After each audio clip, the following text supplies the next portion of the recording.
In a quiet little town just beyond the misty outskirts of Manchester, morning rain had left puddles glistening like glass across cobbled pavements.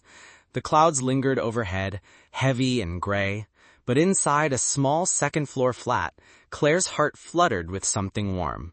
Hope. Claire was in her mid-30s, a single mother with tired eyes and gentle hands hardened by years of work. She stood in the corner of her modest kitchen, carefully wrapping a box in bright blue paper. The box wasn't very big, but it carried a piece of her soul.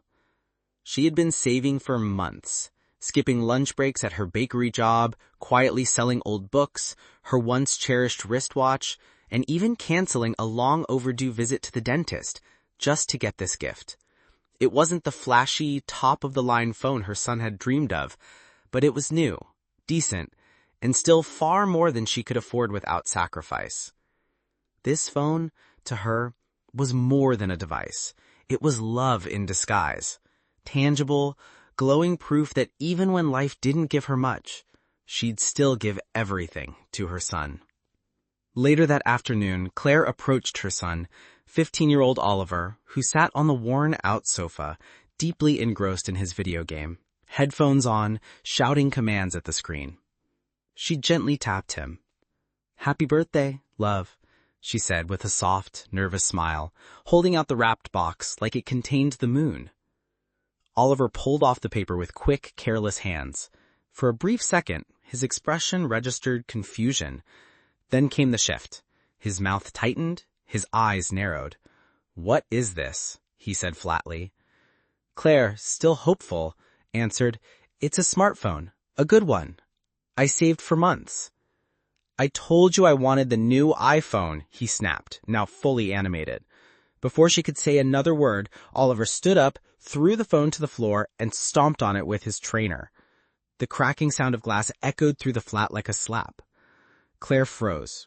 Her lips parted, but no words came. She just stared at the shattered screen, her breath caught in her throat. Then, slowly, she turned away, her face expressionless, but her eyes full of unshed tears. Across the road, inside a small mobile shop with a fogged-up front window, Mr. Thompson watched the scene unfold. A retired schoolteacher, turned shopkeeper, he was a man who had seen generations of boys like Oliver, good hearts, misguided by entitlement. He stepped out of the shop and walked slowly across the street. The rain had returned in a soft drizzle. "Excuse me," he said gently, addressing the pair. Oliver glanced up, annoyed. Claire wiped her cheek quickly, trying to pull herself together. "I saw what happened," the old man continued. "Oliver, is it?" Oliver nodded cautiously. "You want an iPhone that badly? Then come work for me. I'll pay you. You can earn it." Oliver was stunned. "Wait, you're serious?" "Dead serious. You want it? Earn it. That's how the world works." Still flushed with anger but curious, Oliver muttered, "Fine." The very next morning, just after sunrise, Oliver stepped into the shop, hoodie up, hands in pockets. Mr. Thompson greeted him with a broom and a clipboard. "Start with sweeping, then window cleaning. After that, we'll restock the cases." For the first few hours, Oliver worked like he was being punished. He sighed loudly, dragged the mop, and groaned at every instruction. But Mr. Thompson never raised his voice. He simply handed him a sealed envelope at the end of the shift. "£25. Job done," he said. "Can I get the phone now?" Oliver asked, hopefully. "It costs £250. 9 more days to go," Mr. Thompson replied with a calm smile. And so it began. Day after day, Oliver returned. By day 3, he stopped asking about the phone. By day 5, he began wiping counters without being told. By day 7, he started arriving early. His complaints faded, his posture straightened. For the first time in years, he seemed proud of something. Mr. Thompson noticed the change, but said nothing. On the 10th day, the shop bell rang just before closing. Oliver entered with a subtle grin. Mr. Thompson handed him a box, sleek, black, sealed.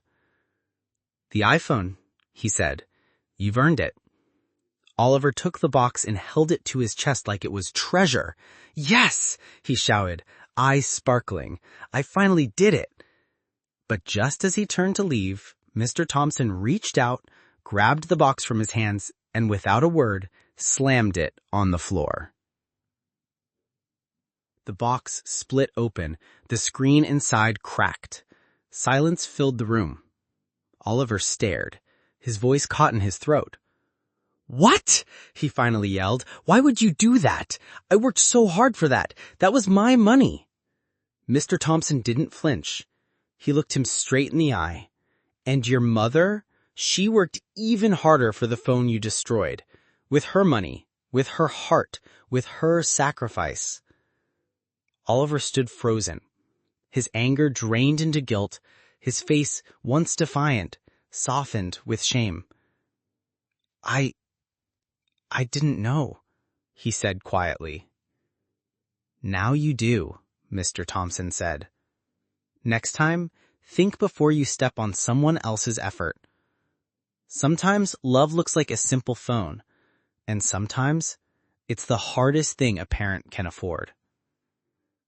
Oliver nodded slowly, eyes damp but open, finally seeing clearly. That evening, as he walked home through the wet streets, he didn't carry a phone. He carried something heavier. Understanding.